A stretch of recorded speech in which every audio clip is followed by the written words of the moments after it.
Engage impulse engines. Engage. Engage. Engage. Engage. Engage. Engage. Engage. Engage. Engage. Engage. Engage. Engage. Engage. Engage. Captain. Engage emergency override. Engage. Engage. Engage. Engage forward shields, 35%. Engage. Engage the cloaking device. Engage. Of them. Engage them in conversation. Engage. Engage.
Watch this space.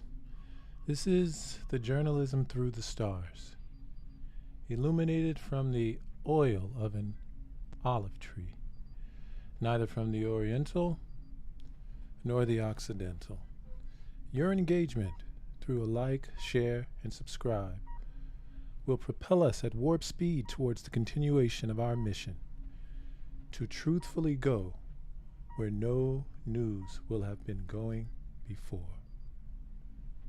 On my mark.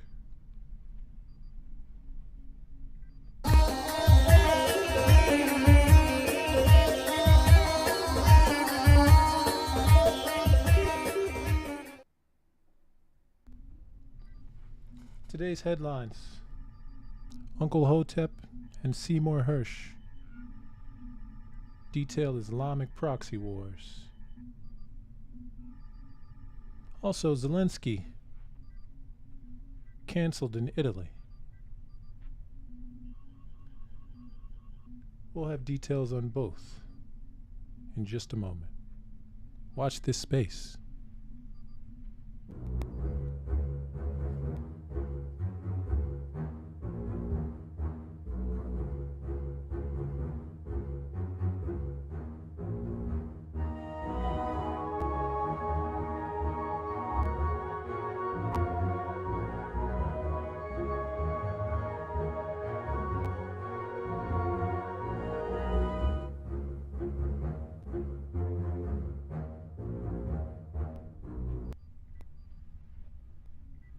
Uncle Hotep and Hotep Jesus of Hotep's Been Told You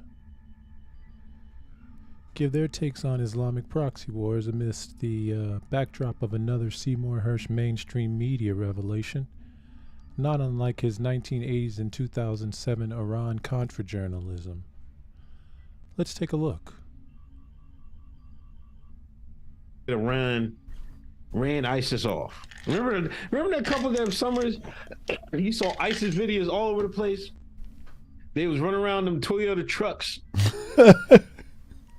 Wonder where they got them. Nobody told us where they got all them trucks from. Anyway, so the Clinton administration, I think. Obama, I think. Wasn't Obama? Was Obama or Clinton? I think it might have been Obese. Anyway, it failed. So they still got to create a Republican in the White House? Yeah. They'd have flipped it. Right. You're right. So what is the story that they saying? Because I saw it earlier. It was a Seymour Hersh or something like that? 20 minutes later, well, technically about 40 minutes later, they began to mention the credentials of Seymour Hersh. Unknowingly, I presume that Seymour Hersh had a major role in exposing Iran-Contra. What's a former intelligence guy or something like that? I think he's a Pulitzer Prize. I don't know. Was it Seymour Hersh, chap? He's some former dude. He not current. No, he's a well-respected guy, man. I think I read it. Claimed by discredited journalists that the U.S. secretly blew up the Nord Stream pipeline is proven a gift to Putin. See, that's what Yahoo News say. Hersh was born in 1937 in Chicago to Yiddish-speaking Lithuanian Jewish parents. How dare they undermine this man? From the cold streets of Chicago. Pulitzer winner Seymour Hersh claims U.S. Navy behind Nord Stream pipeline 2 explosion. He covered the My Lai massacre in Vietnam. How does he know, though? Unarmed Vietnamese civilians were murdered by U.S. soldiers.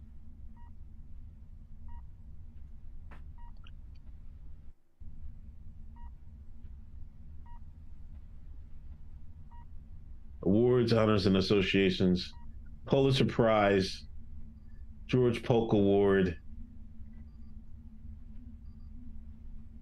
New York Post say right here, Pentagon spokesman, Marine Corps Lieutenant Colonel Garen J. Garn told the Post the United States was not involved in the Nord Stream explosion. That's what the Pentagon said. What are they going to say? Yeah, we did it. Try it again. Try that shit again. Fucking illegal fucking shit ever. Just blowing up a pipeline, international waters, don't even belong to you.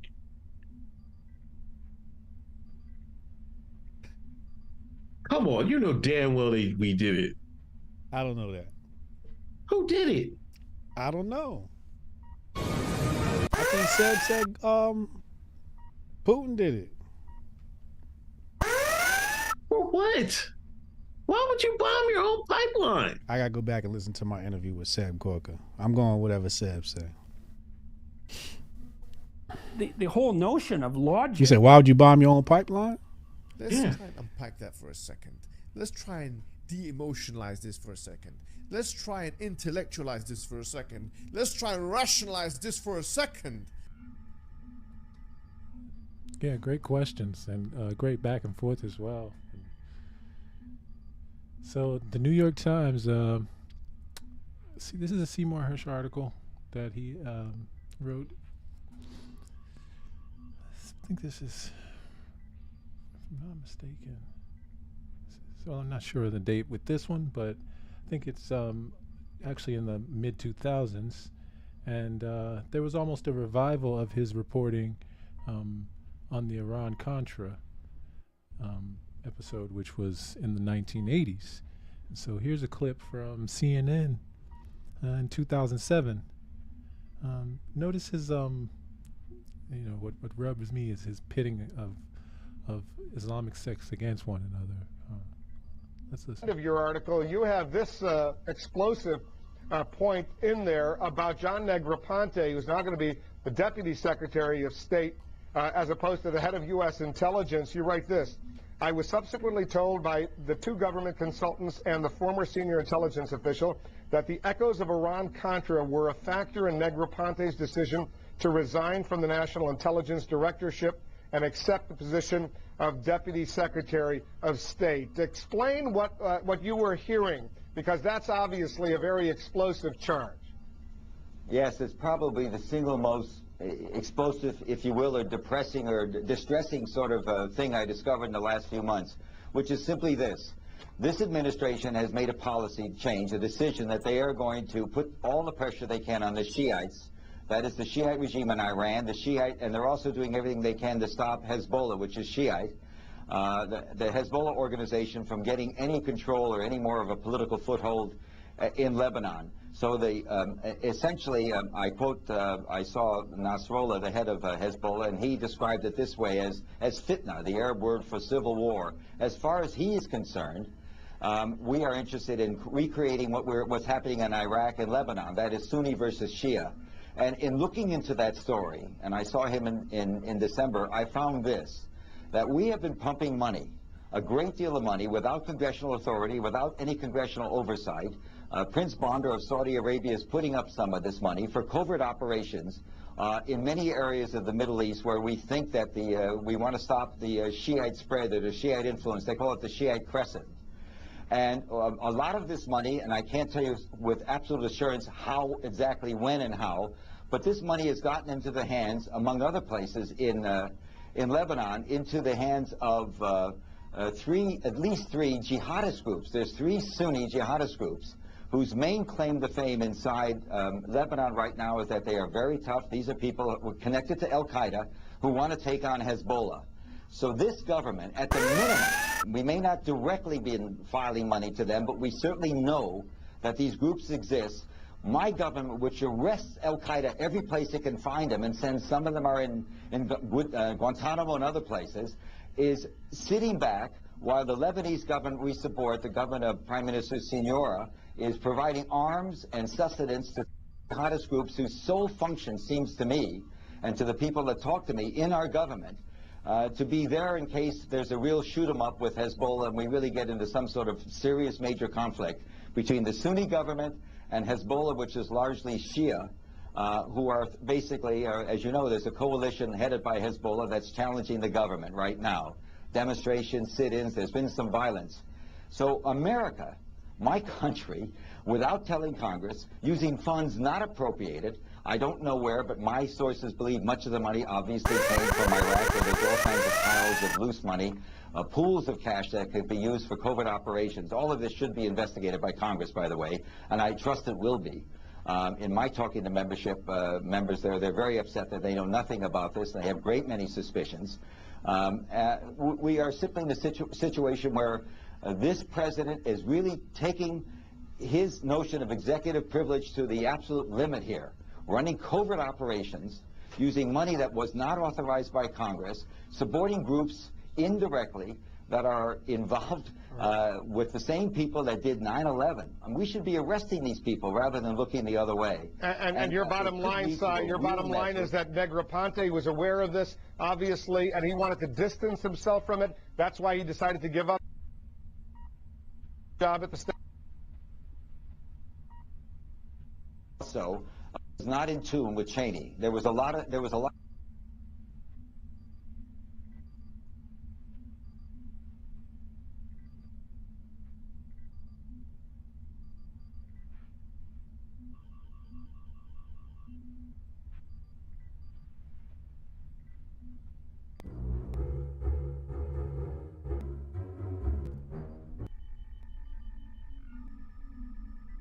a stick to run. As you know, this Pentagon has been running covert operations. I think Mr. Gates' job, and one of the things he wants to do, is get some control over it. But under Rumsfeld, we were running operations all over the world with who knows what money and who knows what authority, because most of those operations were not briefed to the intelligence committees. And the Pentagon has basically been open about it and saying, hey, this is military stuff. It has nothing to do with CIA operations. We have nothing to do with them. We're running military operations, and the president has the authority to do this. But Negroponte was unhappy in general about some of the things. He also, I don't think, liked, he may not have been terrific at his job, that's another factor, but certainly John Negroponte went through this issue, Iran-Contra, in the 80s, when we had the first big debate over the use of unlawfully obtained money to buy arms. You know, the whole arms for hostage business was to generate cash to fight the war, the contra-war against the Sandinistas, that mess that we had. Negroponte was ambassador to Honduras there, very sensitive to the issue that took place 20 years ago. He did not want a repeat of it. And frankly, it's something that I think to be asking him in a congressional session or whatever. But I have that, I understand this is very serious stuff. And my magazine understands this is very serious stuff. And we have really taken a lot of time with this story. And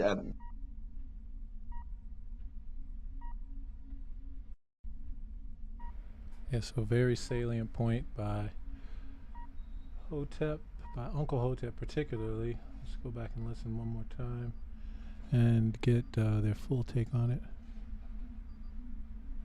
The man invested in ISIS. They wanted to create greater Kurdistan, so they invested in ISIS. They had their little terrorists run around Turkey and Syria, running amok.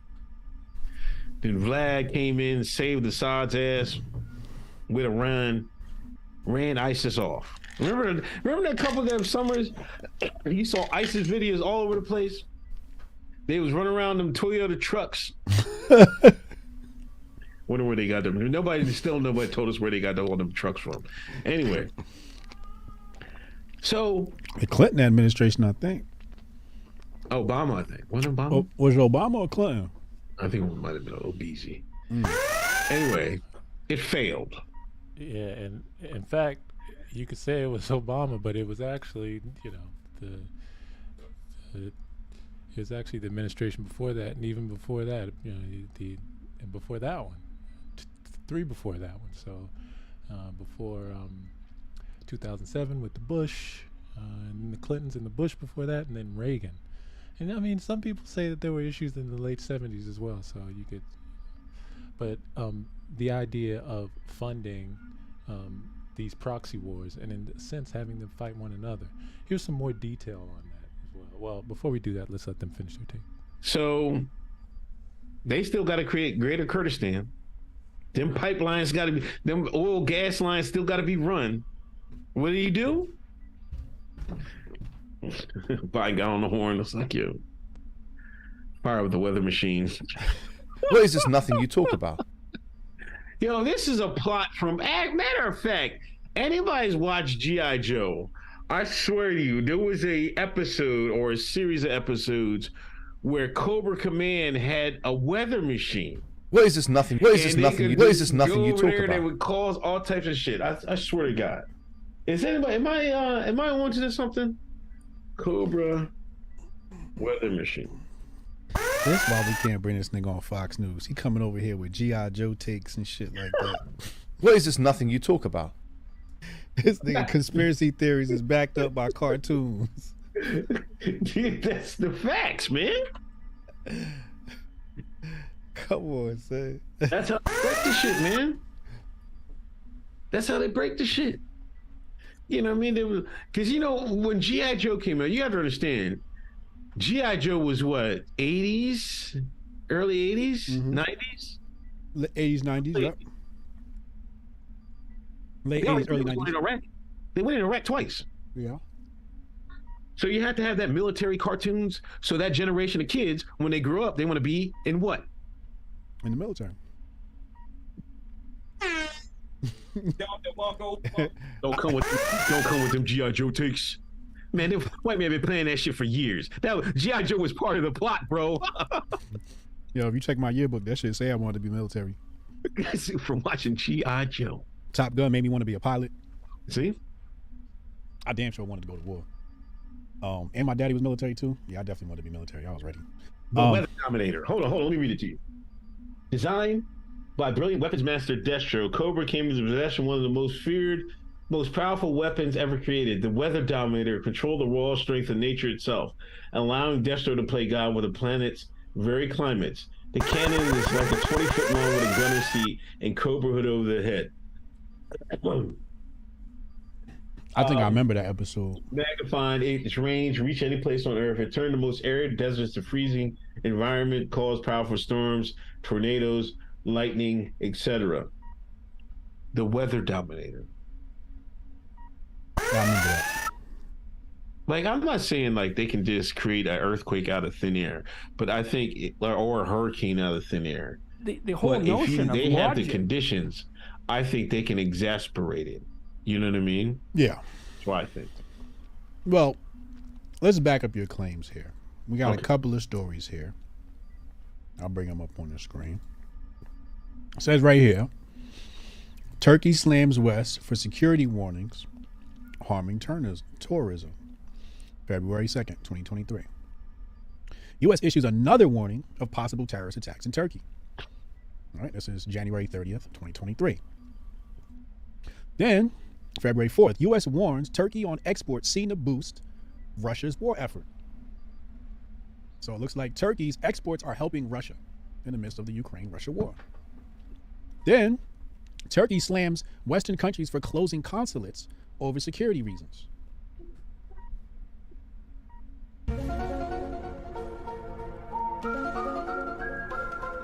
So right before an earthquake hits, the consulates close? Yeah, it's mighty spooky. It's mighty spooky. I'm loyal to the foil on this one. And there was a mayor. One of the Turkish mayors said, he even went weather dominator. He said, he accuses a U.S. seismic research ship of creating an artificial earth.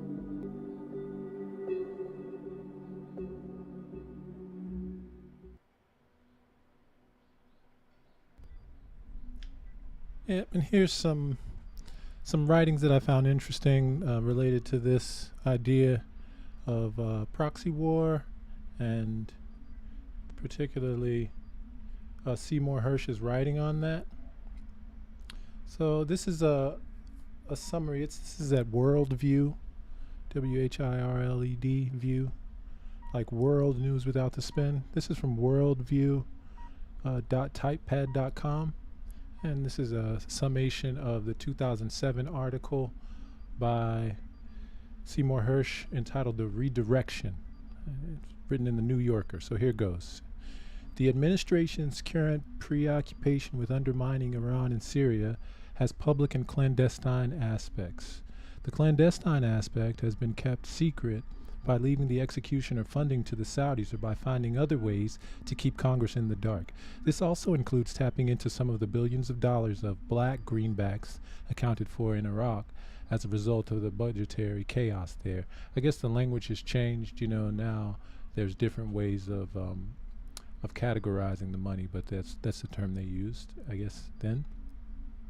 Administration pronouncements that the U.S. is not planning for a war with Iran, as Secretary of Defense Bob Gates stated recently, are not corroborated by other evidence, according to Hersh.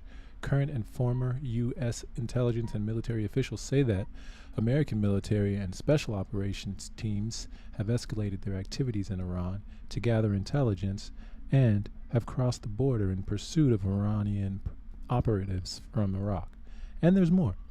The administration's latest wave of intelligence on Iranian weapons programs came from Israeli agents operating in Iran. This includes a disputed claim that Iran has developed a 3-stage solid-fueled intercontinental missile capable of delivering small warheads, each with limited accuracy inside Europe. And this is pre-drone.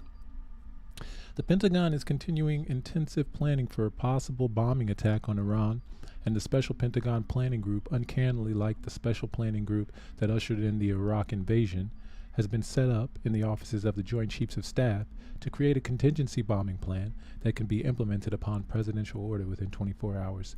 This group has now also been tasked with identifying targets in Iran that may be involved in supplying or aiding Iraqi militants. So, Iraqi militants being armed by Saudi Arabia, by the United States by way of Saudi Arabia, to fight Iran. Further, there's worry in the military that the 2 carrier groups now in the Arabian Sea will be ordered to remain in the area even after new carrier groups are scheduled to arrive in early spring. Not only is this beginning to look like winter 2002-2003 all over again, but so too is it's an updated and revised Iran-Contra scandal to keep the covert side secret from congressional approval or oversight. In the 1980s, Saudi money was in play. Now, 2 of the major, that's a correction on what I said earlier. In the 1980s, Saudi money was in play. Now 2 of the major Iran-Contra players, Saudi Prince, well, Saudi's still involved here. Now 2 of the major Iran-Contra players, Saudi Prince Bandar and Elliot Abrams, are back again and intimately involved in today's dealings. The chief lesson they learned apparently was not to stop doing the illegal, but to run the clandestine operations from the vice president's office while keeping them away from the uniformed military and the CIA. This was one reason John Negroponte decided to leave as director of national intelligence, according to a Hersh source. Negroponte said, "No way, I'm not going down that road again with the NSC running operations off the books with no finding."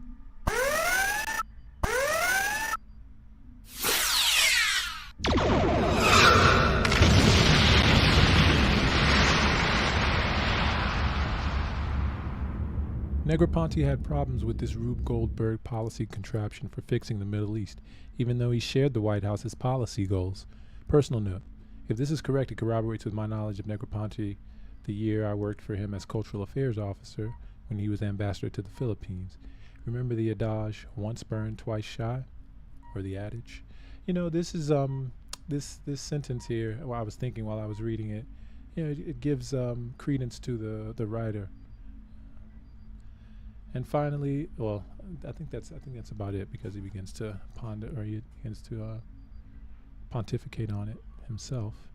And then here, there's a portion, let's see, a radio interview that I found that details the redirection article. Let's listen to a bit of that. I just finished. Quote, "It seems there has been, such as Jordan, Egypt, and Saudi Arabia. Covert operations has significantly shifted its Middle Eastern strategy. The redirection, as some inside the White House have called the new strategy, has brought the United States closer to an open confrontation with Iran, and, in parts of the region, propelled it into a widening sectarian conflict between Shiite and Sunni Muslims. To undermine Iran, which is predominantly Shiite, the Bush administration has decided, in effect, to reconfigure its priorities in the Middle East. In Lebanon, the administration has cooperated with Saudi Arabia's government, which is Sunni, in clandestine operations that are intended to weaken Hezbollah, the Shiite organization that is backed by Iran. The U.S. has also taken part in clandestine operations aimed at Iran and its ally Syria. A byproduct of these activities has been the bolstering of Sunni extremist groups that espouse a militant vision of Islam and are hostile to America and sympathetic to Al-Qaeda. One contradictory aspect of the new strategy is that in Iraq, most of the insurgent violence directed at the American military has come from Sunni forces and not from Shiites. But, from the administration's perspective, the most profound and unintended strategic consequences of the Iraq War is the empowerment of Iran. Its president, Mahmoud Ahmadinejad, has made defiant pronouncements about the destruction of Israel and his country's right to pursue its nuclear program.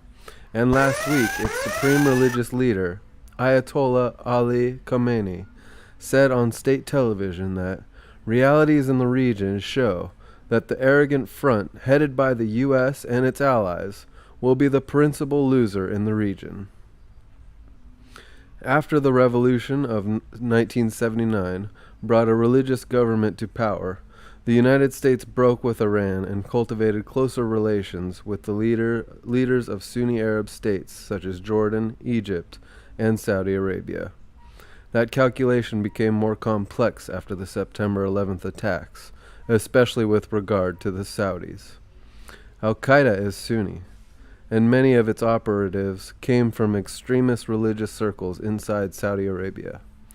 Before the invasion of Iraq in 2003, administration officials, influenced by neoconservative ideologues, assumed that a Shiite government there could provide a pro-American balance to Sunni extremists. since Iraq's Shiite majority had been oppressed under Saddam Hussein. They ignored warnings from the intelligence community about the ties between Iraq's Shiite leaders and Iran, where some had lived in exile for years. Now, to the distress of the White House, Iran has forged a close relationship with the Shiite-dominated government of Prime Minister Nouri al-Maliki. The new American policy, in its broad outlines, has been discussed publicly. In testimony before the Senate Foreign Relations Committee in January, Secretary of State Condoleezza Rice said that there is, quote, a new strategic alignment in the Middle East, end quote, separating, quote, reformers and extremists, end quote. She pointed to the Sunni states as centers of moderation and said that Iran, Syria, and Hezbollah were, quote, on the other side of that divide, end quote. Syria's Sunni majority is dominated by the Alawi sect. Iran and Syria, she said, quote, have made their choice, and their choice is to destabilize, end quote. Some of the core tactics of the redirection are not public, however. The clandestine operations have been kept secret in some cases, by leaving the execution or the funding to the Saudis, or by finding other ways to work around the normal congressional appropriations process, current and former officials close to the administration said. A senior member of the House Appropriations Committee told me that he heard about the new strategy, but felt that he and his colleagues had not been adequately briefed. Quote, we haven't got any of this, he said. We ask for anything going on, and they say there's nothing. And when we ask specific questions, they say, quote unquote, we're going to get back to you. It's so frustrating, end quote. The key players behind the redirection are Vice President Dick Cheney, the Deputy National Security Advisor Elliot Abrams, the departing ambassador to Iraq and nominee for United Nations Ambassador Zalmay Khalilzad, and Prince Bandar bin Sultan, the Saudi National Security Advisor. While Rice has been deeply involved in shaping the public policy, former and current officials said that the clandestine side has been guided by Cheney. Cheney's office and the White House declined to comment for this story. The Pentagon did not respond to specific queries, but said, quote, the United States is not planning to go to war with Iran, end quote. The policy shift has brought Saudi Arabia and Israel into a new strategic embrace, largely because both countries see Iran as an existential threat. They have been involved in direct talks, and the Saudis, who believe that greater stability in Israel and Palestine will give Iran less leverage in the region. Yeah, so this could have been the beginning of that relationship that we now see. This was a 2007 article that we now see in 2023 with Saudi Arabia almost being a political ally of the United States, especially within the news cycle. But there we have it. That's Uncle Hotep and Seymour Hersh on Islamic proxy wars. Watch this space. We'll be back with world news without the spin.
Amidst pushback from protesters and other government officials, an invitation extended by far-right Prime Minister Giorgia Meloni for Zelensky to visit an Italy song contest devolved from a physical visit to a video and finally to a written statement last week.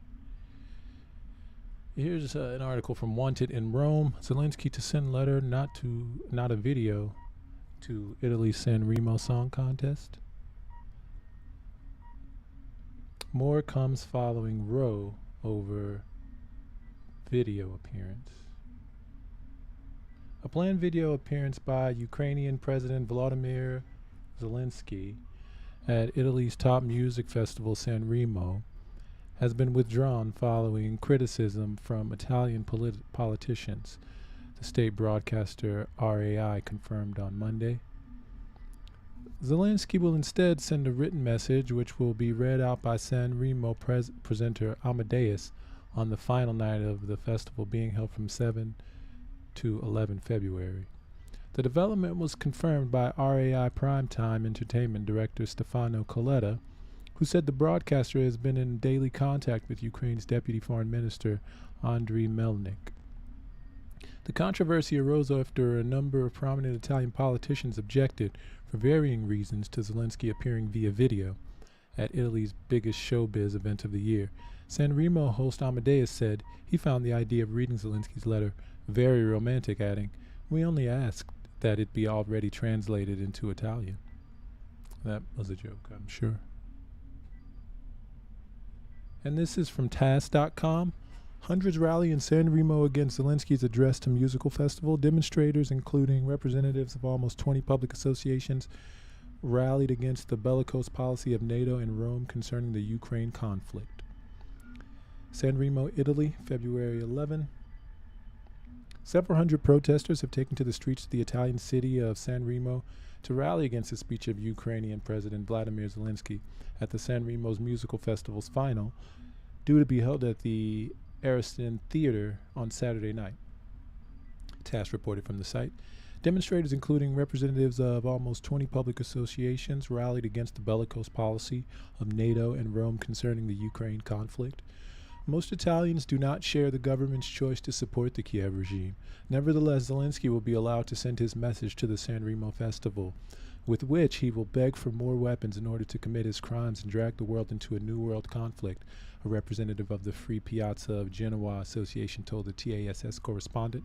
He added that Italians who've always been friends with the Russians reject this latest provocation and brazen violation of national independence.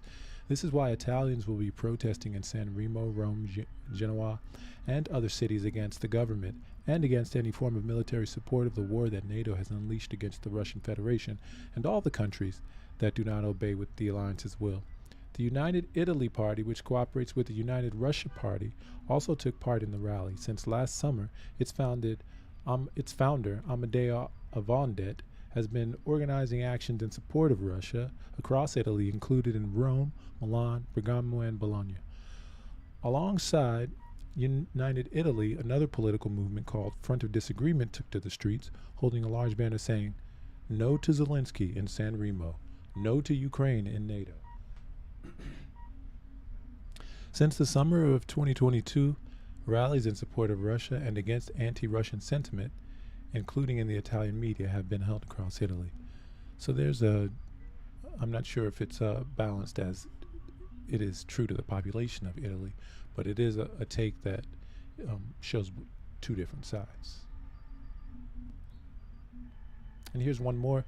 This is breaking latest.news. Italians don't want Zelensky at the San Remo Festival. Survey. Failed, struck down, not welcome. This is the poll of affaritaliani.it. The survey exclusively for affaritaliani.it by Roberto Baldassari, general manager of Lab 21.01, speaks clearly. Almost 2 out of 3 Italians are against the participation of the Ukrainian President Zelensky in any form. In the San Remo Festival, 63.2% of the survey sample were against, and only 38 36.8% were in favor. These are facts, they're numbers. These are facts, they're numbers. These are facts, they're numbers. We have the evidence. No one can dispute the evidence. We heard the evidence. We saw the evidence. It's a real slap in the face to RAI, Amadeus, and the entire organization of the festival on the day of the last evening, that of the final. So there's our head story for Dune, for World News.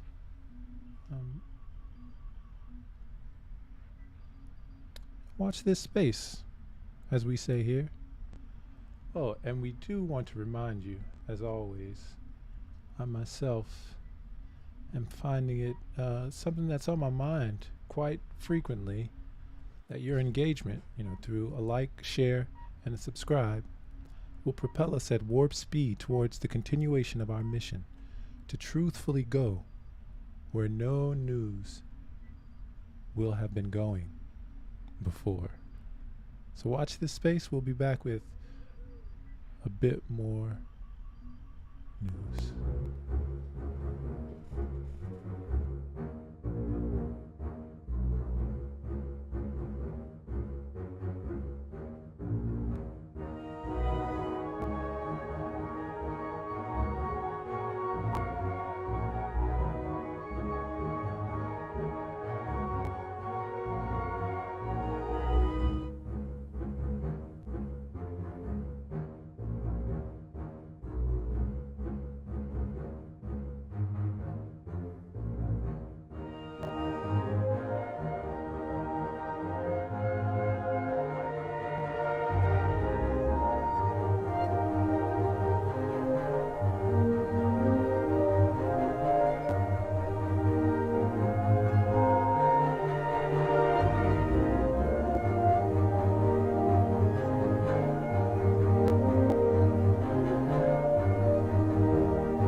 It is obvious to the most simple-minded that Loci is of an inferior breed.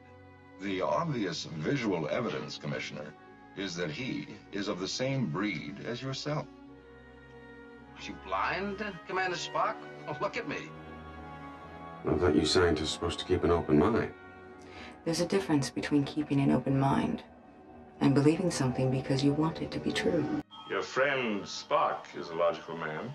I find your arguments strewn with gaping defects in logic. Most illogical reaction. We demonstrated our superior weapons. They should have fled. You mean they should have respected us? Of course. Mr. Spock, respect is a rational process. Did it ever occur to you they might react emotionally? With anger?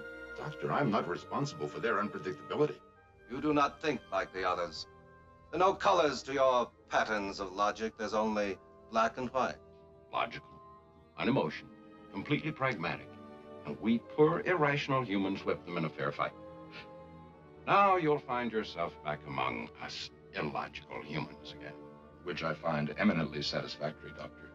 For nowhere am I so desperately needed. Because she feels. I don't. All I know is logic. Will you try to understand how we feel about our life here? About each other? Emotions are alien to me. I'm a scientist. You're gonna leave here without them? Run off on some wild goose chase halfway across the galaxy just because you found a discrepancy in a hydrogen cloud? Doctor, I'm chasing the captain, Lieutenant Uhura, and Ensign Chekhov, not some wild aquatic fowl. Mr. Spock, you have a remarkably logical and analytical mind. Thank you. I prefer the concrete, the graspable, the provable. You'd make a splendid computer, Mr. Spock.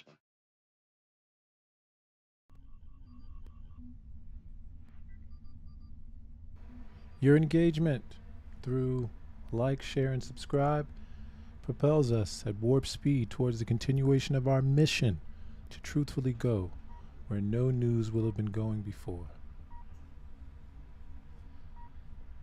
This is Captain's Log. Stardate, February 13th, 2023. Iranian President Ibrahim Raeisi delivers a speech on the occasion of the 44th anniversary of the 1979 Islamic Revolution in the capital of Tehran. And the administration announces that the Iranian president will pay an official visit to China early next week at the invitation of his Chinese counterpart, amid the two Asian countries' strong determination to enhance strategic bilateral cooperation in various fields. At the invitation of President Xi Jinping, President of the Islamic Republic of Iran, Ibrahim Raeisi will pay a state visit to China from February 14th to the 16th. China's Foreign Ministry spokeswoman Hua Chunying announced on Sunday. And during this 3-day stay, Raeisi, heading a high-ranking delegation, is scheduled to meet and hold multifaceted talks with the Chinese president. The two sides' delegations will also sign cooperation documents. The president will also attend the joint meeting of the Iranian and Chinese businessmen and visit with Iranian expatriates in China as well. Late last year, Chinese ambassador to Iran, Chang Hua, described China and Iran as old friends and new partners and expressed his country's eagerness to enhance all-out ties with the Islamic Republic. He said that China regards the relations with Iran from a strategic viewpoint and will not back off from the resolve to promote a comprehensive and strategic partnership with Iran, saying the two nations have opened a new chapter in their relations by starting a strategic partnership in 2016. Relations between Iran and China go as far back as the ancient Silk Road, but they're gaining strategic significance because of the West's refusal to work with Iran under U.S. pressure and its measures to clip China's wings and stop its economic and political rise. This is automatically pushing Tehran and Beijing into an alliance of sorts. Since the 1979 Islamic Revolution, American businesses have been prevented from trading with Iran, while their European counterparts have withdrawn amid the U.S. threats of sanctions. That has helped Chinese companies move in and fill the void.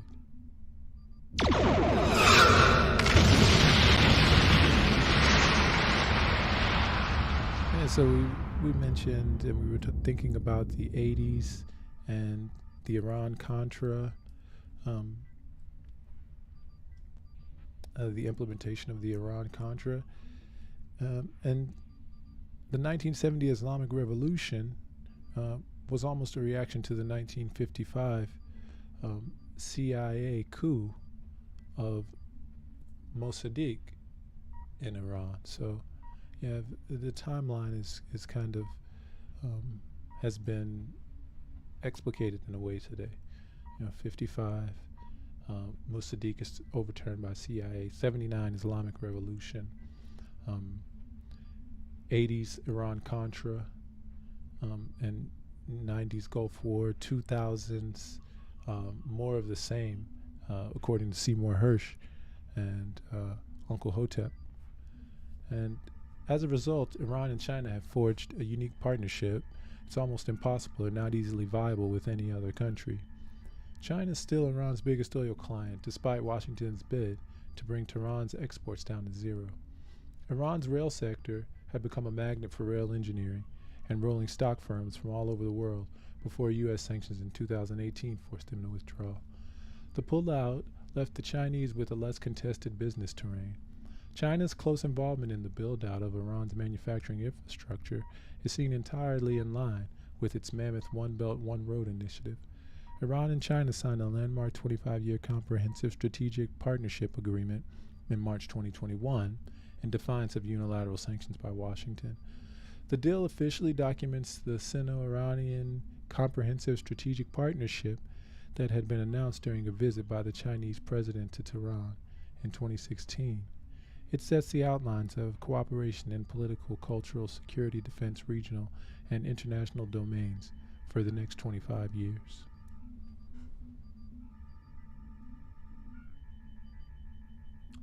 And that, the concept of Iran and China coming together is closely related to a new shift as well between Iran and Russia. And Pepe Escobar, a wonderful journalist on Richard Medhurst's podcast, details this here. Like it or not. Pepe, you wrote an article, and I also talked about this link of SPFS. So that's the Russian alternative to SWIFT and Yes. their messaging system, with the Iranian Yes. one with Sepam. Sepam, the Iranian one, right? Isn't this explosive? Isn't this crazy? It is. It is. It's so explosive, Richard, that you don't read a word about that in American mainstream media. And that proves.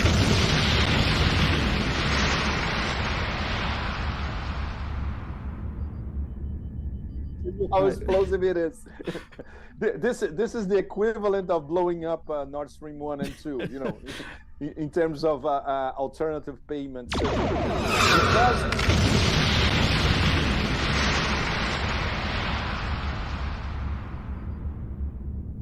This is the other players in Eurasia are going to be watching how the Russians and the Iranians are going to use this payment system for their trade using the international north-south transportation corridor, which is basically the anti-Suez Canal, Russia, Iran, India mechanism.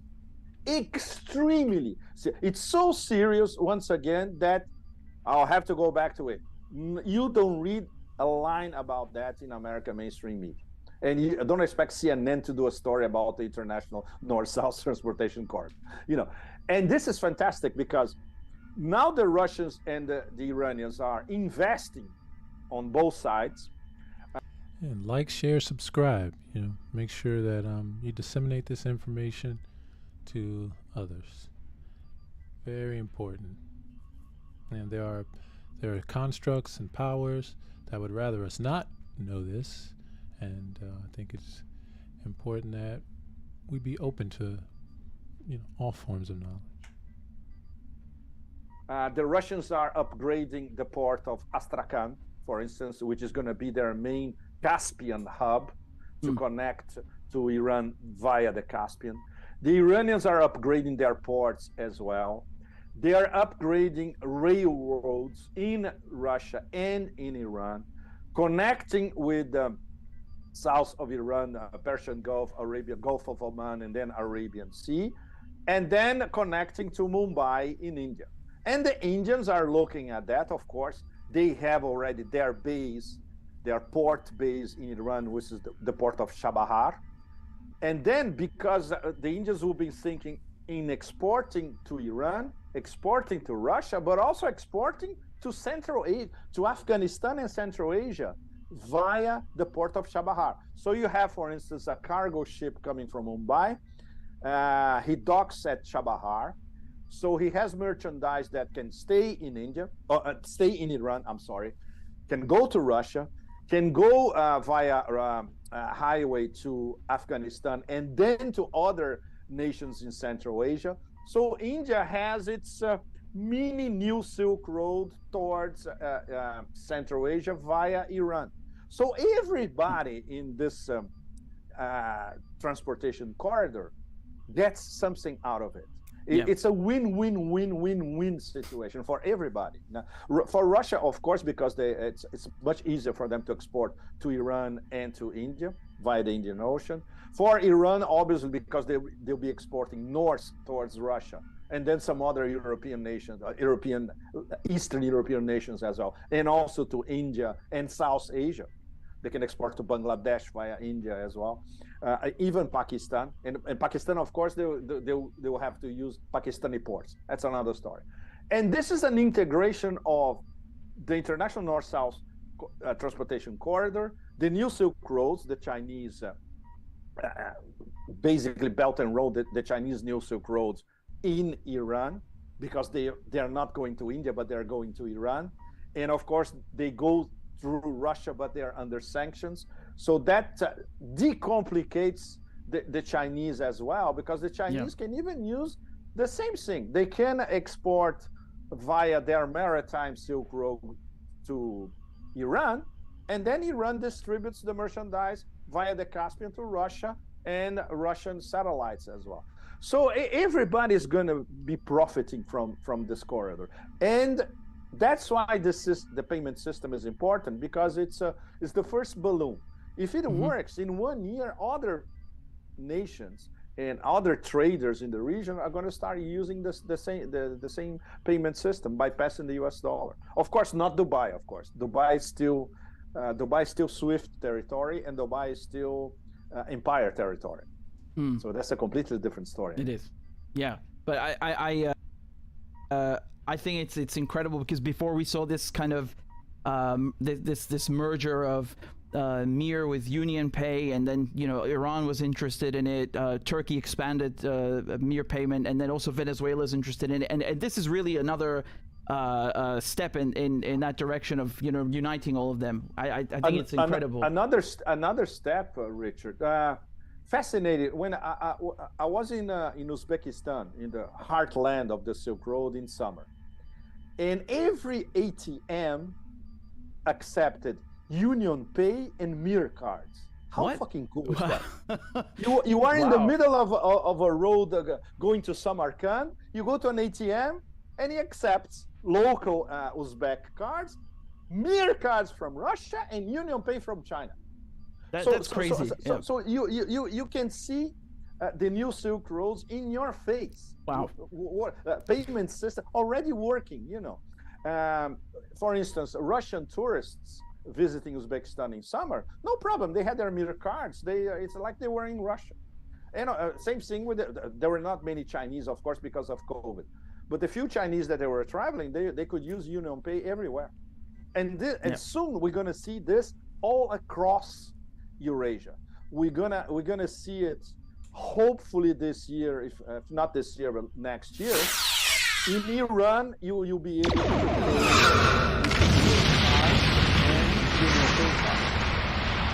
until we're gonna see this all across Eurasia.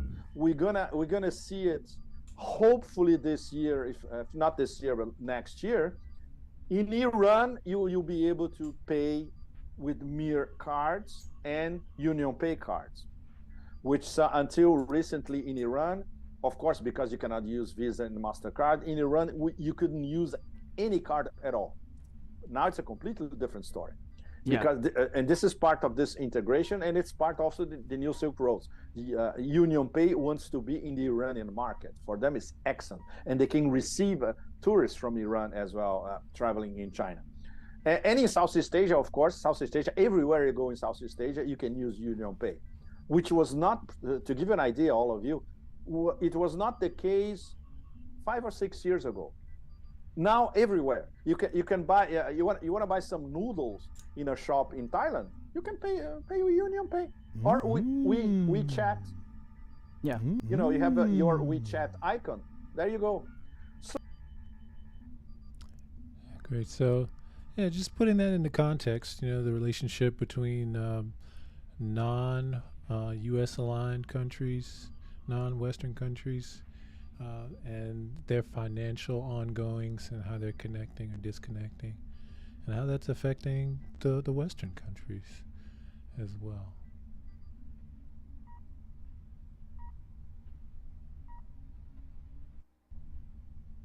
With your permission, sir? Permission granted.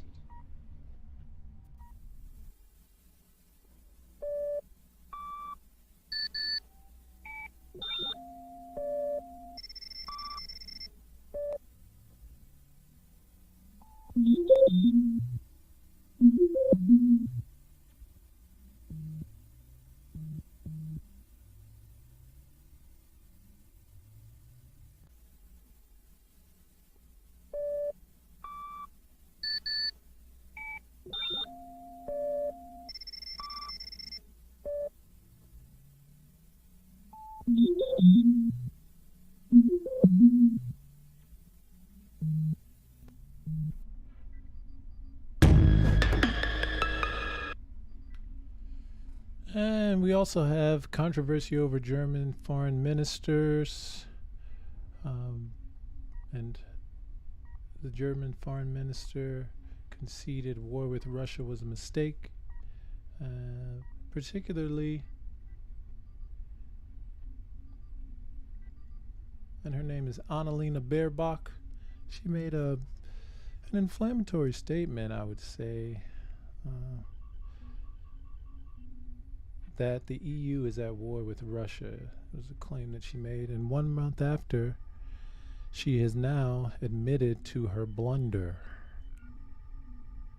So Annalena Baerbock concedes the mistake after facing criticism from her own people.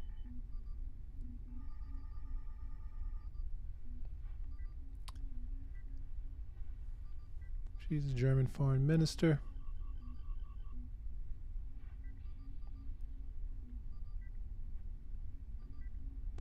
We'll listen in just a moment.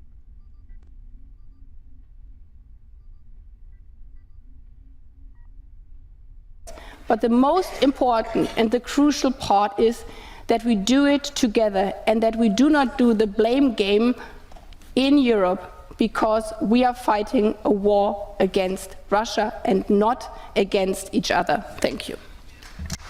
Thank you, Madam Minister. And so here was the fallout from that statement, which firstly, there was a huge reaction, but then just as of, let's say, 24 hours ago, she has retracted the statement. It was 48 hours ago. So German foreign minister admits being wrong when talking about war between West and Russia. German foreign minister Annalena Baerbock acknowledged on Saturday, after facing a wave of criticism in Berlin, that a recent statement about the West waging war against Russia and Ukraine was a mistake. German foreign minister Annalena Baerbock acknowledged on Saturday, after facing a wave of criticism in Berlin, that her recent statement about the West waging war against Russia and Ukraine was a mistake. Baerbock told a meeting of the Parliamentary Assembly of the Council of Europe on January 24th that European countries wage war against Russia and urged them to do more for Ukraine instead of looking for the perpetrators among their own. The foreign minister's words were heavily criticized by German lawmakers, with some of them even calling for her resignation. There's a proverb saying that only those who don't live do not make mistakes.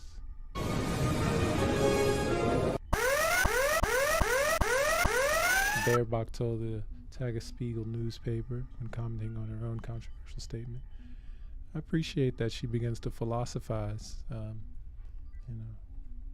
after declaring war. Would it be that, those who do not live do not make mistakes? Is the flip side of that, those who do live declare war? I think that would probably be."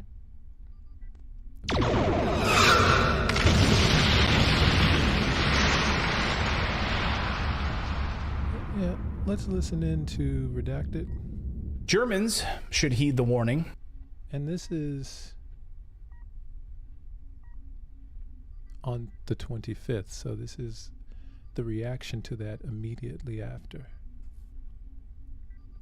Of one of their most famous socialists, Karl Marx.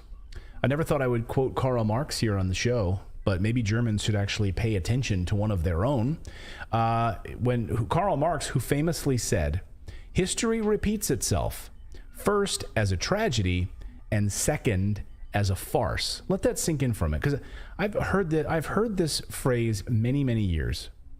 And it kind of creeps up, and you kind of, it's one of those things where you kind of scratch your head a little bit. You think about this. History repeats itself, first as tragedy, second as farce. Mm-hmm. So the first time in war when we met, Russians, Germans, Russians destroyed Germany. We divide up Berlin into east and west. We crushed your army. Tens of millions of people died as a result of what Germany did. Who's we in this instance? I'm just saying the collective West, but of course the collective we being Russia in this scenario. I'm not saying Russia we are Russians. is part of the West. Just using it as a rhetorical sort of a narrative device. Okay. I'm trying to follow you. Yeah. So Russia loses. Russia is tens of millions of people, of course, die. 45 million. 45 million. Yeah. So 45, just a paltry, 45 million people die from what Germany decided to do. Now, the second time you repeat the same mistake, and what will happen to your country now? Will it become a farce? So what will happen when Russia decides to retaliate against a growing German threat? We're about to find out, because Germany just today openly declared war on Russia. This is Yeah, I think it's important to say, this is, I guess that could be said. We could agree with that. But also, her statement was that the EU, the entire European, she spoke on behalf of the entire European Union. So let's note that. A backroom conversation, some low-level peon, some low-level person. No. This is the German foreign minister. Oddly, speaking in English, this is Annalena Baerbock. Oddly speaking in English for all the world to hear, even though she was at the Euro Council meeting, which there's no English-speaking country represented at the Euro. So she's speaking in English, so we can all hear how she feels about with Russia. We are in a world war with Russia. We are at war with Russia. Not Ukraine is at war with Russia. We are at war with Russia. Those were her words. And this, of course, many Germans were quick to freak out about this, rightly so. Of course, we've seen a lot of protests across Germany saying down with this, absolutely not. And now they're calling for her immediate resignation. Will it happen? Of course not, because she's a stooge of the deep state. She's perfect for them. Russia responded, saying, hey, the ball's in your court now. Want to keep escalating things because this is going to go nuclear. This, of course, is the same nut job who told Germans that she will put Ukraine first no matter what German voters think or how hard their lives get. Watch. But if I give the promise to people in Ukraine, we stand with you as long as you need us, then I want to deliver, no matter what my German voters think, but I want to deliver to the people of Ukraine. And this is why, for me, it's important to be always very frank and clear. And this means every measure I'm taking, I have to be clear that this holds on as long as Ukraine needs me. We are facing now winter time where we will be challenged as democratic politicians. People will go on the street and say, we cannot pay our energy prices. And I will say, yes, I know, so we help you with social measures. But I don't want to say, okay, then we stop the sanctions against Russia. We will stand with Ukraine, and this means the sanction will stay also in wintertime, even if it gets really tough for politicians. Yeah, so we don't care. We don't care about you, citizens. It doesn't really matter. What we care about, of course, is Ukraine. And she's making a unilateral statement. She's saying, I gave my word. This is what I want. Other people may not want it, but I like the idea of this, and I'm sticking with it. It's very self-centered. Yeah. So screw you. It doesn't matter what, you can't pay your energy bills. We're sticking with Ukraine. My voters, I don't care.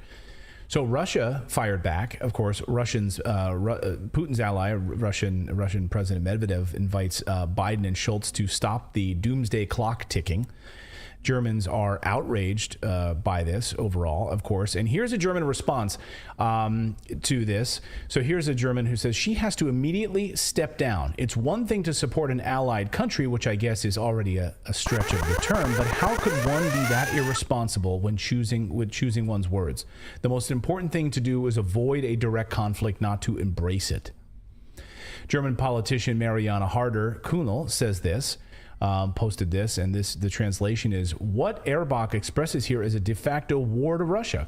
In this war, she wants to pull it all Europe in. She carelessly risks human lives. Whom does this woman serve? Not German or European interests, but U.S. geopolitics. Bingo. And of course, yes, bingo. That's the heart of it. That's the heart of it. What she's talking about, of course, is the new Leopard tanks being sent to Ukraine. German Chancellor Olaf Scholz said that Germans would not send Leopard tanks to Ukraine because the people don't want us to do it. He said, but apparently the German people don't matter much to these politicians because Olaf Scholz has done an about-face and is now sending Leopard tanks. As he makes this announcement, he asks the German people to trust. Here's a bit more on Baerbock.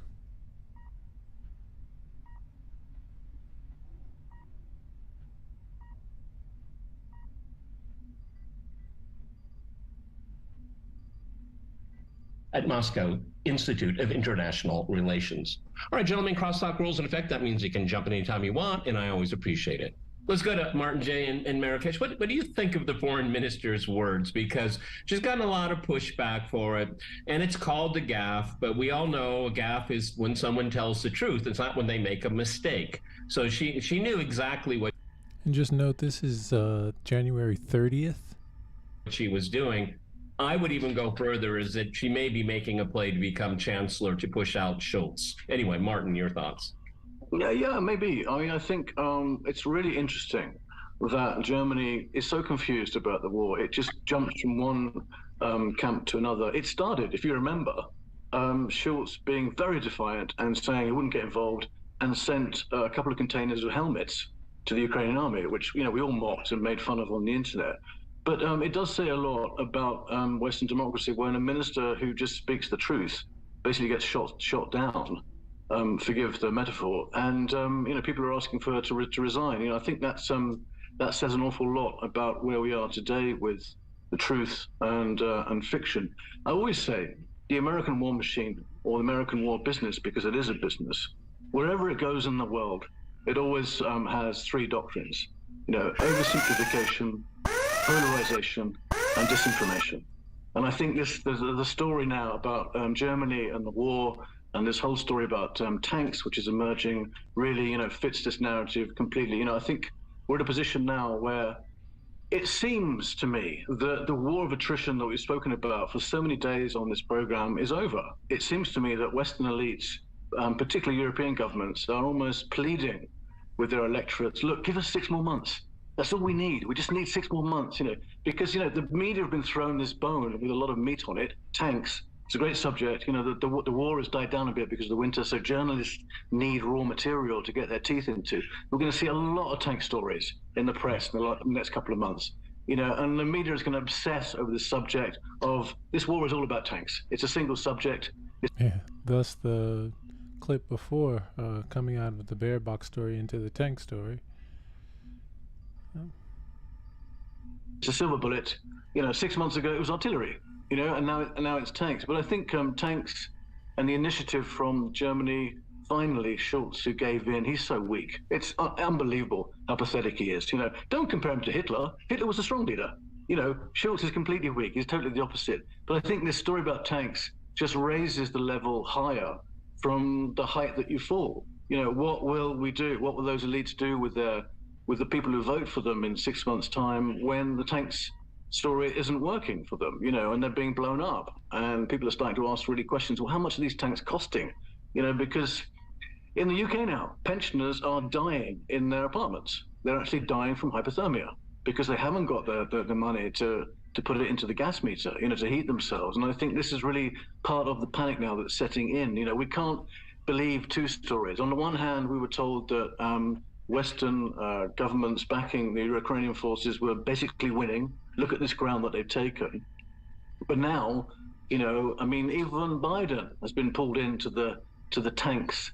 Let's call it a black hole, because it really is a black hole to fall into. He's been, Martin, let me go to Max here, because this focus on the tanks, for me, it's just a metaphor, okay? What, 30, 40, 50 tanks are not going to move the needle one way or another. As a matter of fact, it'll end up being quite humiliating considering Russia's eyes in the sky. And I've been following on Telegram a few channels that show actually a very graphic video of the conflict. Watching those Abrams tanks melt is not going to be a good public relations spin, and I think they know that. We're going to send tanks, but they're not going to send them for a long time. Okay, Max, because for me it's more about the escalation ladder. This morning, I'm seeing reports that, now that we got the tanks out of the way, now I'm going to talk about F-16s, okay? This is the escalation, and Martin's absolutely right. It's a way to keep the Western publics interested, okay? Because I remember the lead up to the Iraq War, CNN just went graphics crazy. They never show any real destruction. They just show all these cool graphics, and that's what they're doing all over again, because this is an elite agenda. And they're trying desperately to get the public on board, and that's waning. Max, go ahead. Well, I agree it's about escalation ladder. I also think it's about a certain shift in the resolve. We've heard today or yesterday one of the top NATO officials claiming that NATO is prepared for the war with Russia, which I think is an outcome of an assessment of NATO officers of their view of how Russia performs. But the matter of fact is that even though Russia has lost a significant number of conventional forces, the things that will most probably, God forbid, get involved in conflict with NATO has not been tackled, such as, nuclear arms, strategic aviation, other strategic arms, and things like this. So, and this is one of the, outcomes of this kind of wrong reading of the military history. My colleague brought up Hitler, and I have to say that Hitler misread the outcome of the Soviet-Finnish war, where the Soviets lost, and he thought that, the Soviets were too weak and that could be tackled. So, and I think right now NATO may be reading the lines wrongly here, and they believe that if they, pour more arms into Ukraine, Russia will suffer even more higher a blowback, and they will be dealt with easily. And I also would put it in a larger context and point to recent attack on Iran and rising escalation to China, which here in Moscow is read as part of the kind of Western strategy to go after the adversaries that have been put out there. Russia, China, and Iran is kind of part of the quote-unquote vicious axis of evil, new axis of evil. And that all is incredibly dangerous, and is, even if in the spring of last year, the U.S. in particular, the West in general, have pursued the strategy of the so-called boiling frog strategy, where they will, put up the heat gradually. Now they see the strategy hasn't really working, and Russia is still there, and is able to put up a fight.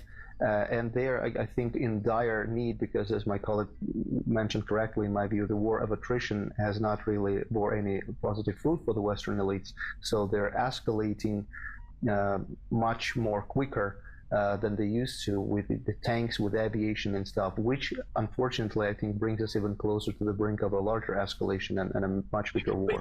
That's probably the intent here. One thing I'd like to point out to both of you, Baerbock's comments, as foolish as they were, that divided the West more. She's a divisive figure, but the same statement that she made, we unified Russians, because that was all over Russian television. See, they even said it.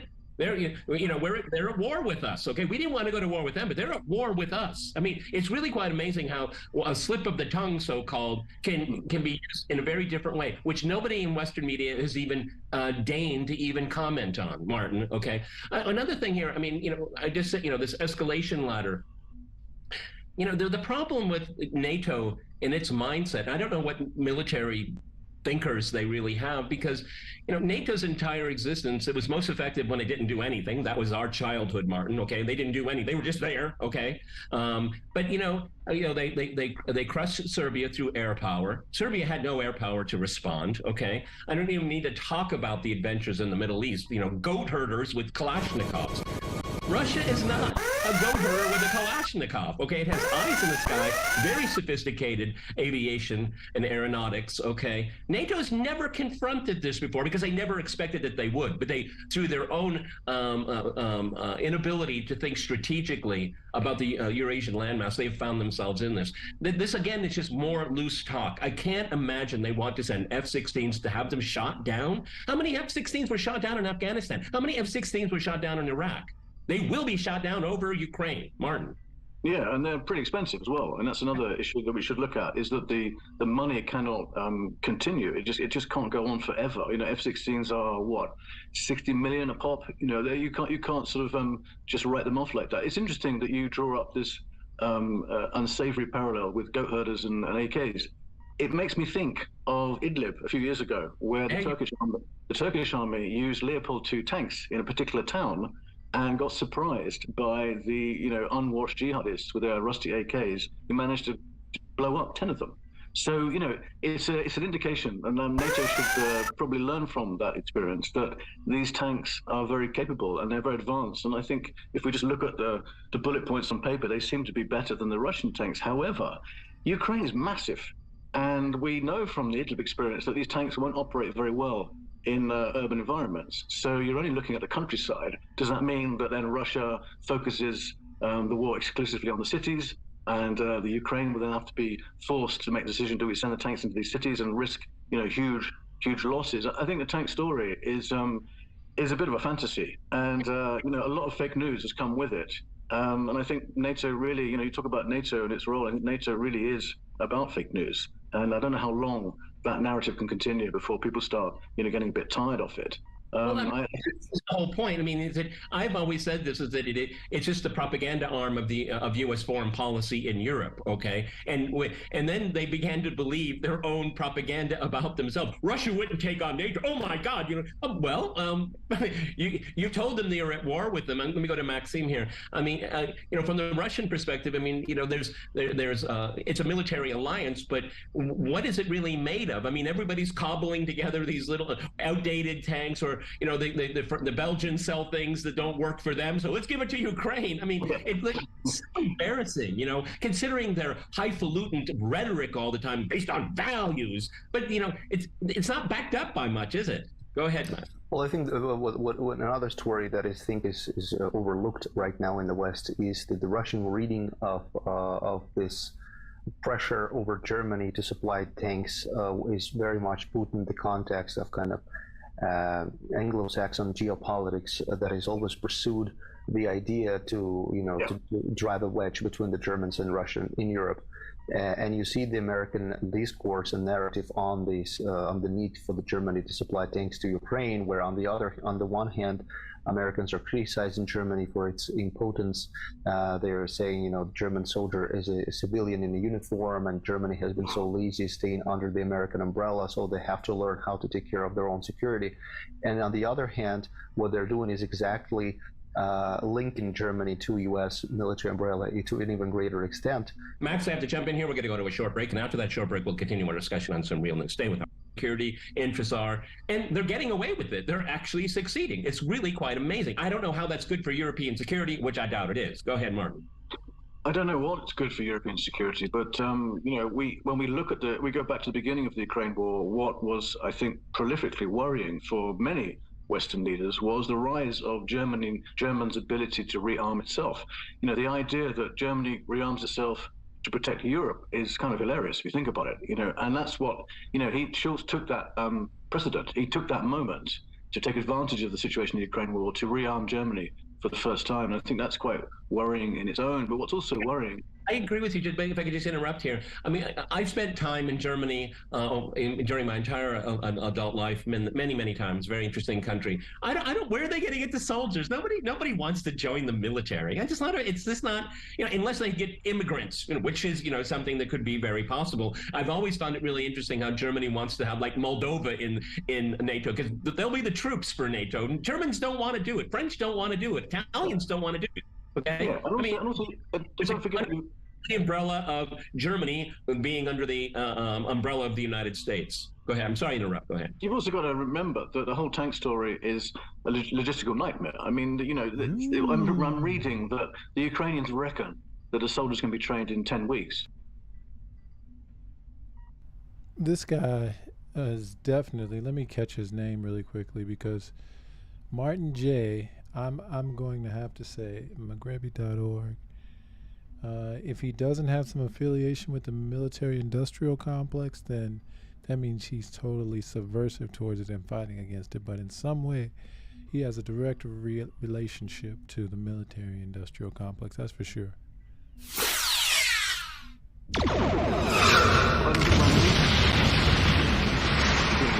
The Ukrainians reckon that a soldier's can be trained in 10 weeks to man a crew.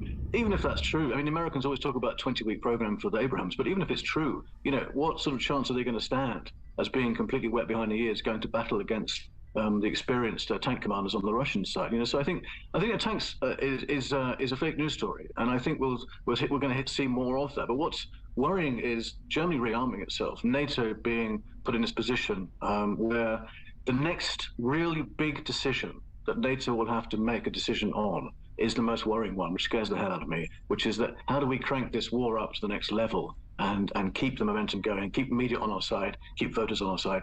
What worries me is that if these tanks have any impact, and they won't have any impact when you're talking about numbers of 30 or 40, but the hope is in something like 12 months' time, you might get to 200 to 300. If they start to have an impact against Russian forces, that puts Putin in a position where we are so horrified to think of what he can do next. Because if he's pushed in a position where he has to defend the Russian army against these onslaughts, then I think the next step here, okay, and that's obviously a step in the escalation ladder here. What I find interesting about it is I don't know how meaningful the intent is. What they're doing is they're testing the waters to see what Russia's reaction would be, because it's putting, you know, because Russia deems it is part of its sovereign territory. They've made it very clear that they will use whatever means necessary to protect their sovereignty. Obviously, we all know where this is going. It's kind of like, it's a very, very real life game of chicken here, Max. Well, I think corruption, and unfortunately, I'm sure a lot of Westerners are really going to the bank on this one too. I call it the Hunter Biden paradigm. You know, but it's really interesting to me is that, you know, we're cleaning up corruption and all that. Well, it seems to me that what happened there is that so many greedy there's so many greedy people around Zelensky that, you know, people want a greater cut. You know, it's really very much like The Sopranos. Okay, I mean, I'm going to get my cut, and I'll cut this guy out, and you know, because there's this funnel of money constantly coming in, people are seeing it, and I tend to think, and this is one of the reasons why I think that the kind of criminal mindset of the Zelensky regime is that they know this thing is going to be up. You know, is it going to be a month, a few months, a year? But they want their cut before it's cut off. Okay, and the tank story kind of covered, you know, kind of pushed the corruption thing. Nobody really wants to talk about it. Though, right the day before the special military operation, Ukraine's a corrupt country. That's what most people knew. Now, you know, we've seen over the last 11 months how narratives can easily change. Martin. Yeah, they do. They do change a lot, but I think. And so watch this space on this. This is journalism through the stars. It's illuminated from the oil of an proverbial olive tree, neither from the Oriental nor the Occidental. Your engagement through a like, a share, and a subscribe will propel us at warp speed towards the continuation of our mission to truthfully go where no news will have been going before.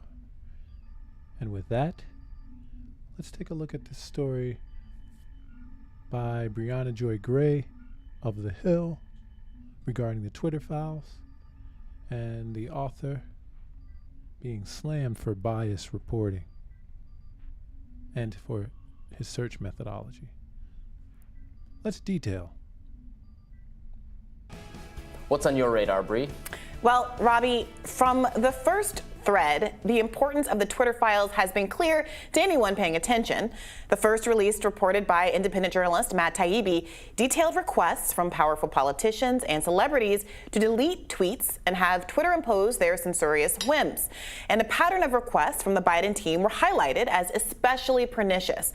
Although from that very first drop, Taibbi was clear that both the Trump White House and the Biden White House took advantage of what he described as tools for controlling speech, Taibbi was clear that the system was not balanced. As he wrote, it was based on contacts because Twitter was and is overwhelmingly staffed by people of one political orientation. There were more channels, more ways to complain, open to the left, well, to Democrats, than the right. This, according to Taibbi, resulted in a slant in content moderation decisions. And the most visible mistake made by Twitter was censoring the Hunter Biden laptop story as fake news, despite the fact that internal emails show that Twitter moderators did not believe the story violated Twitter's own guidelines. As I said, the significance of this reporting has been obvious to anyone paying attention.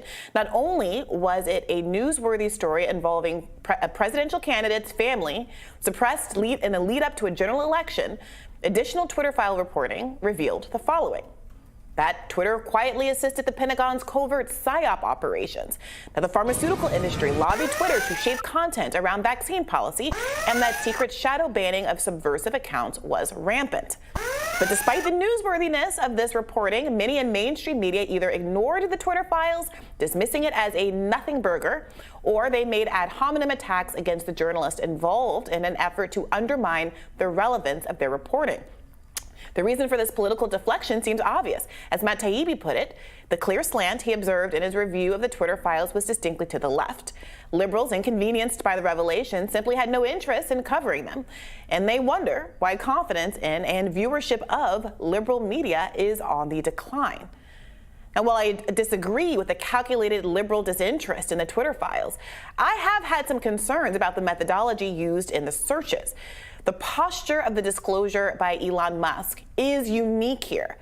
Typically whistleblowers have a more hostile relationship to their employers, and the documents they leak are confidently understood to be exposing some unpleasant fact about their employers, about the institution, that they'd prefer the public not to know. In this case, then richest man on earth, Elon Musk, purchased Twitter after voicing concerns about freedom of expression on the app.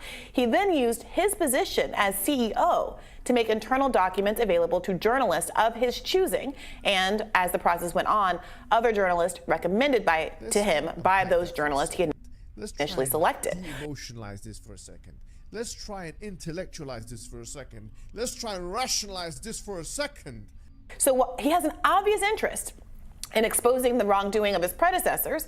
Unlike a traditional whistleblower, however, he also has an interest in preserving the financial viability of his own multi-billion-dollar company. And as someone who has openly articulated a preference for conservative politics and whose personal brand is increasingly associated with more right-leaning public figures, he also has an obvious interest in making public those documents that confirm his perception that Twitter isn't just censorious, but that it has been targeting the right. Now, it's perfectly possible that that's the truth. I think Taibbi is obviously right that Twitter staff and leadership has historically been left-leaning.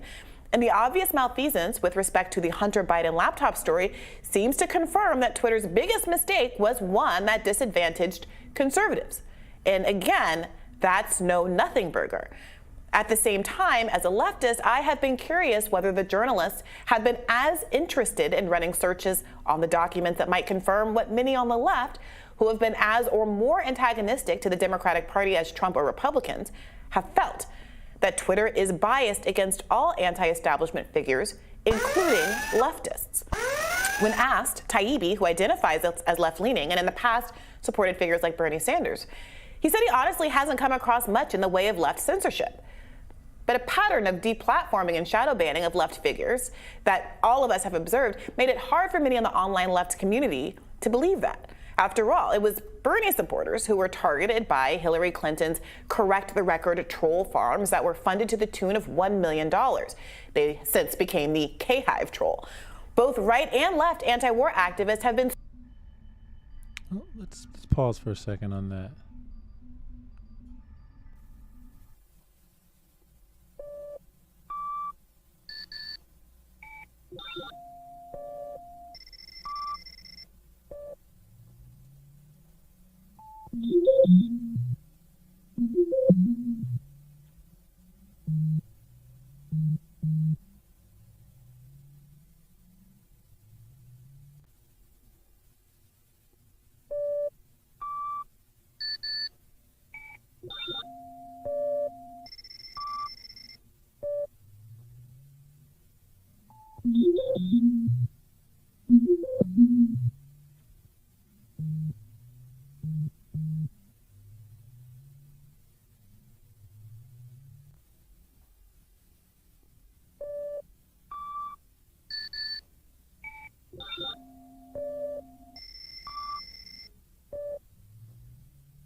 Okay, so take a look at this. This is a quick taste of how an online troll army like Hillary's Correct the Record functions.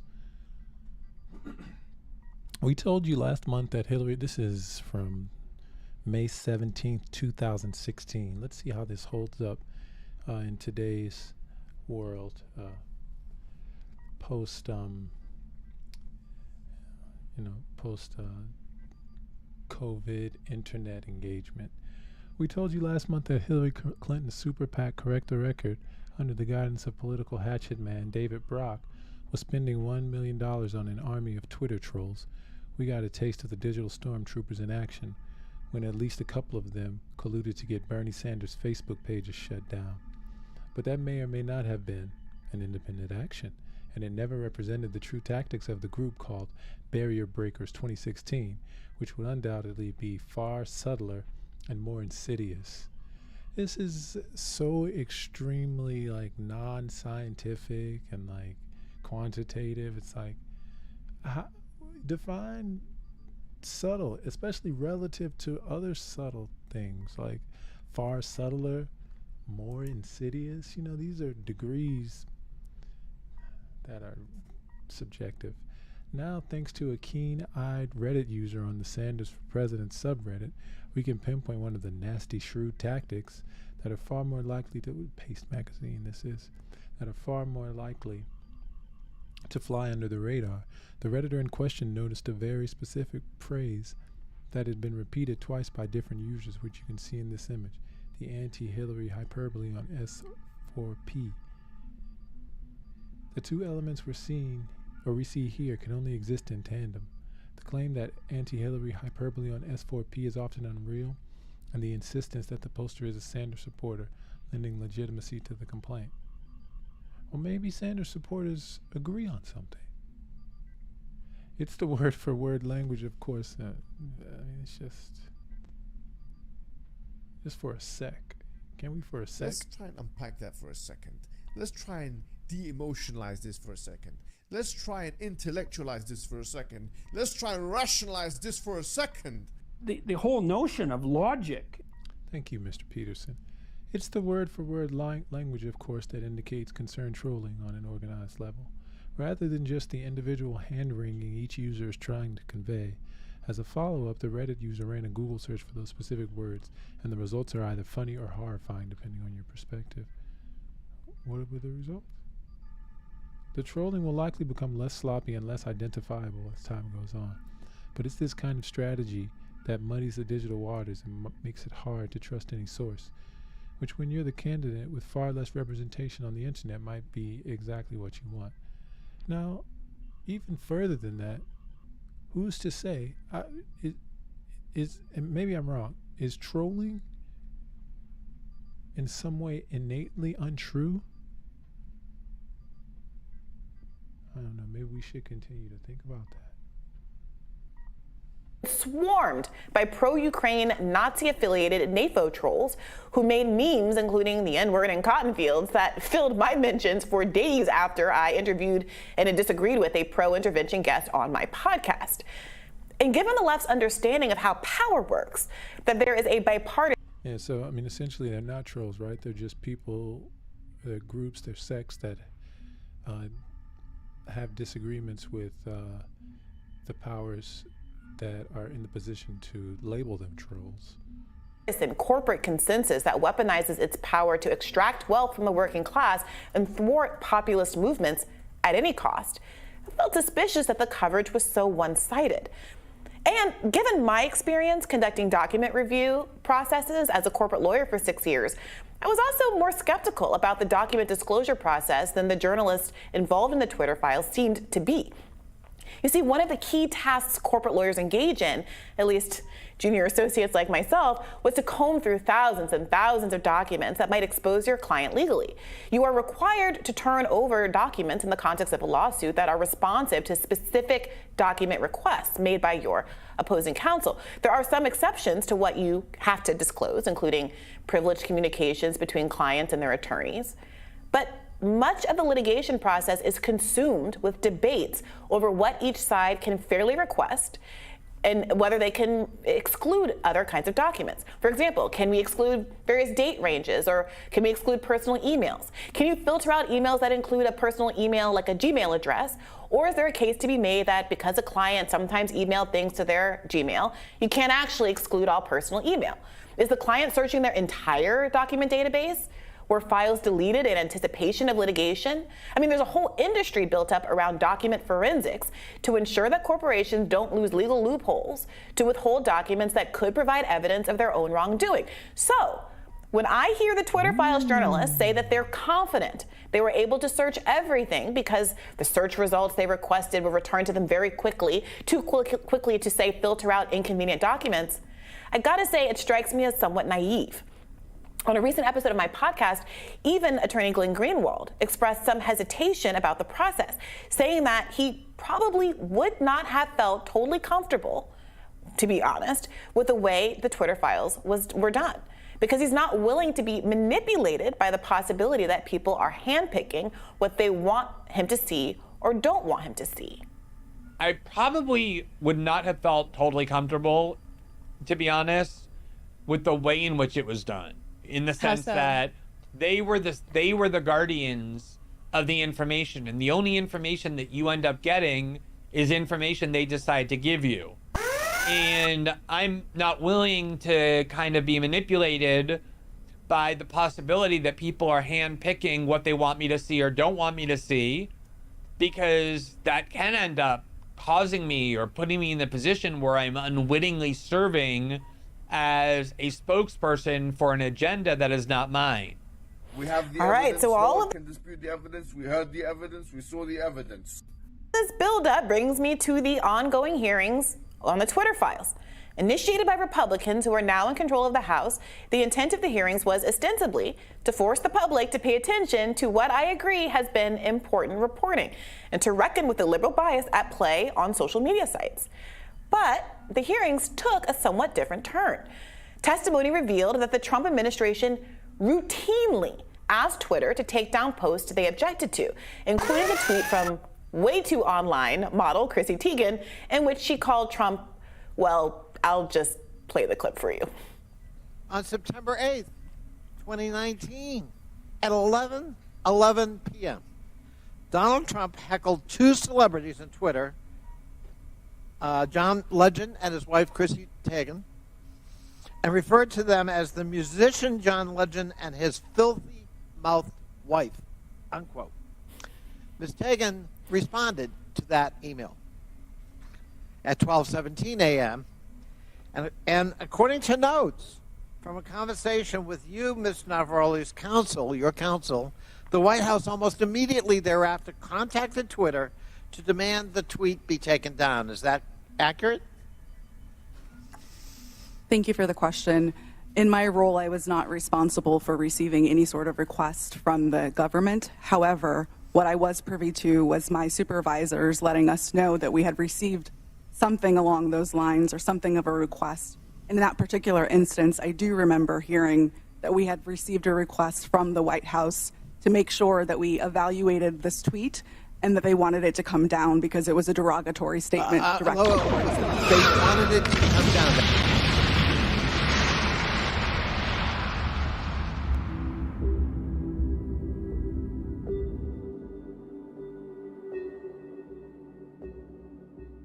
Legend and his wife Chrissy Teigen, and referred to them as the musician John Legend and his filthy-mouthed wife, unquote. Ms. Teigen responded to that email at 12:17 a.m. And according to notes from a conversation with you, Ms. Navaroli's counsel, your counsel, the White House almost immediately thereafter contacted Twitter to demand the tweet be taken down. Is that accurate? Thank you for the question.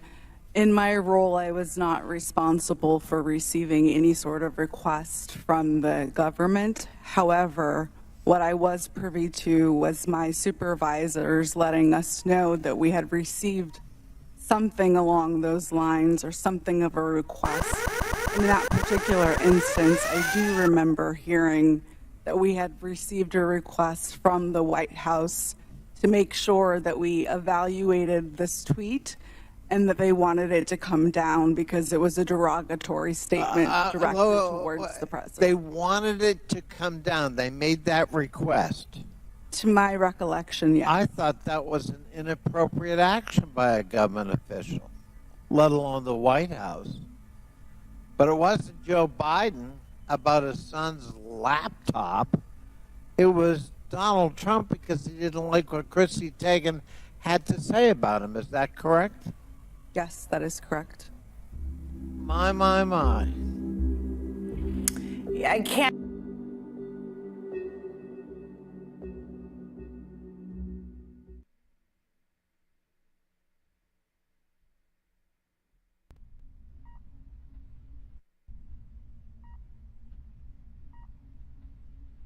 I can't repeat what Chrissy Teigen tweeted, but imagine grab him by the blank, followed by a synonym for tuchus, followed by a word for a female dog.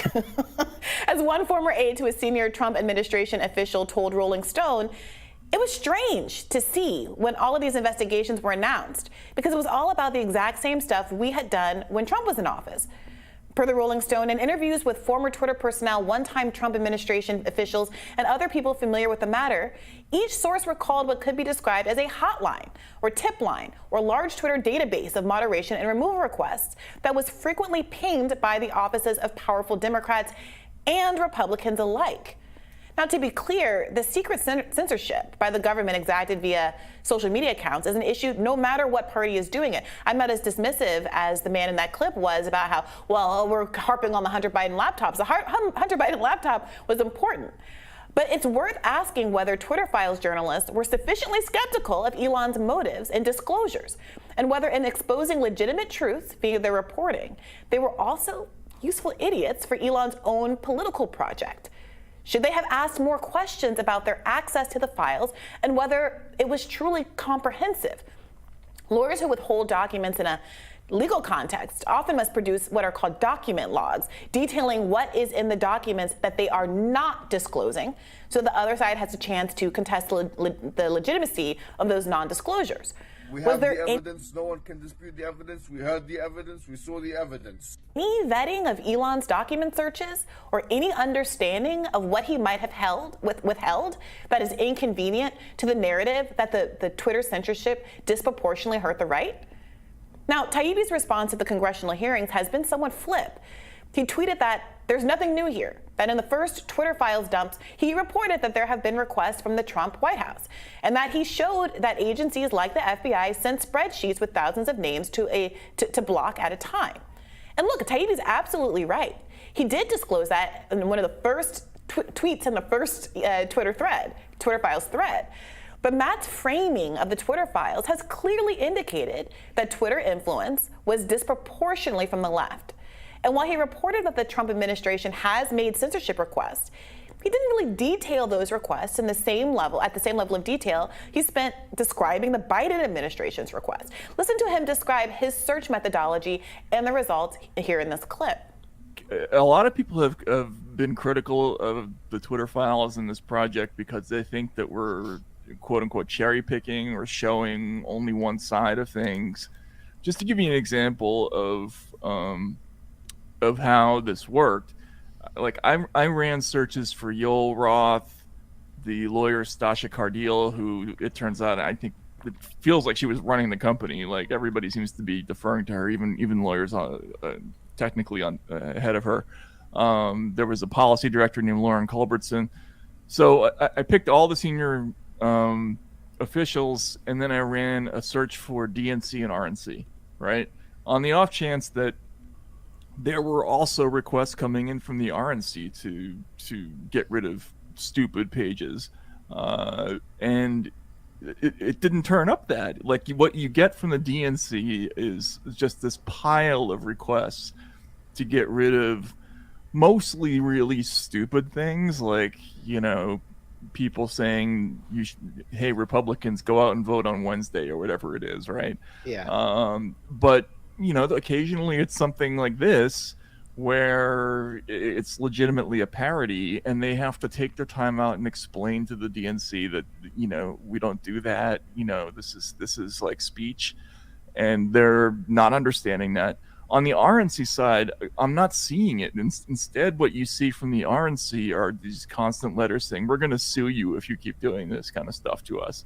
So in other words, whether it's because the Republicans didn't think they would get away with it if they wrote to Twitter, or whether it's because there was a genuine difference in how they viewed this kind of thing, there just wasn't, you know, a flip side to the story where you're seeing similarly stupid stuff coming from the Republican side. So on one hand, Democrats are making document requests. On the other hand, Republicans are threatening to sue if they don't pull down. Make censorship requests, rather. On the other hand, Republicans are threatening to sue if they don't censor certain documents. Is that really a meaningful difference? Moreover, I have some other concerns. His search terms, as he described them there, are clearly flawed. It could be that emails from left-leaning Democratic officials that wanted to censor tweets were directed through the DNC and therefore turned up when he did a DNC search. But if Republican requests weren't centralized through the RNC, say they came directly from the Trump administration, then the term RNC simply wouldn't turn up hits. Look, designing comprehensive search terms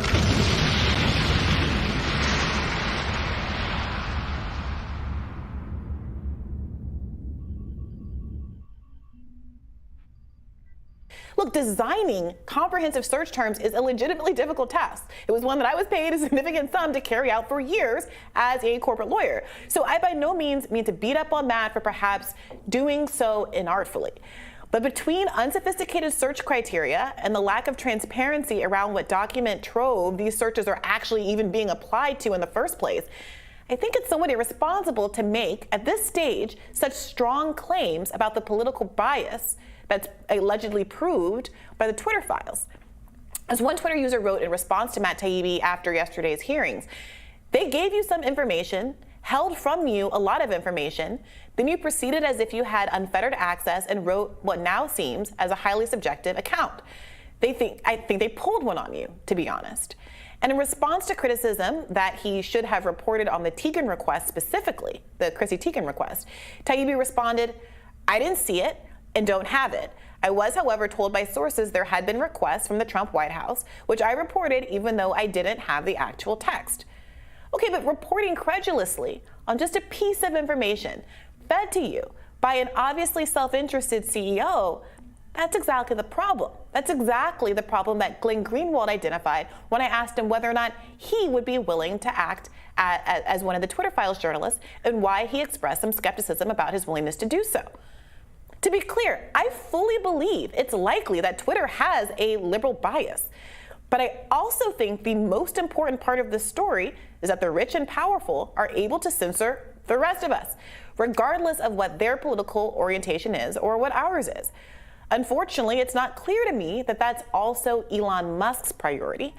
And I hope that going forward, given the importance of this reporting, that the Twitter Files journalists are keyed into the possibility that Elon's interests as CEO of Twitter and their interests as investigative reporters do not perfectly align.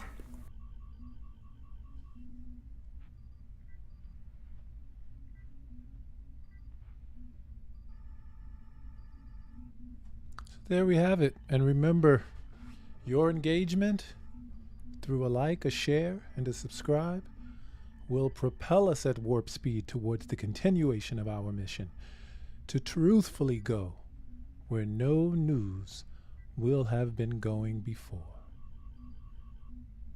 I'm going to open a channel. We have the evidence.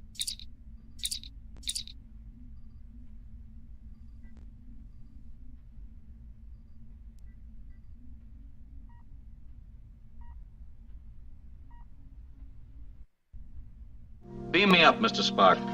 Beam me up. Lock on transporters. Beam us up. Beam us up, quickly. Beam us up home.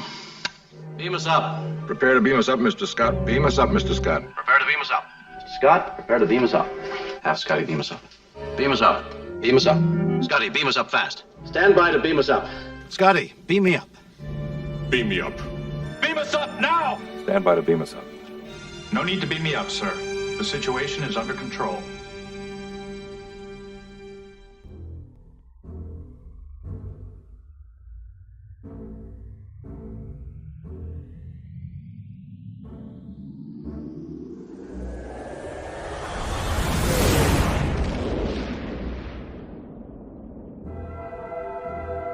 We have the evidence. No one can dispute the evidence. We heard the evidence. We saw the evidence.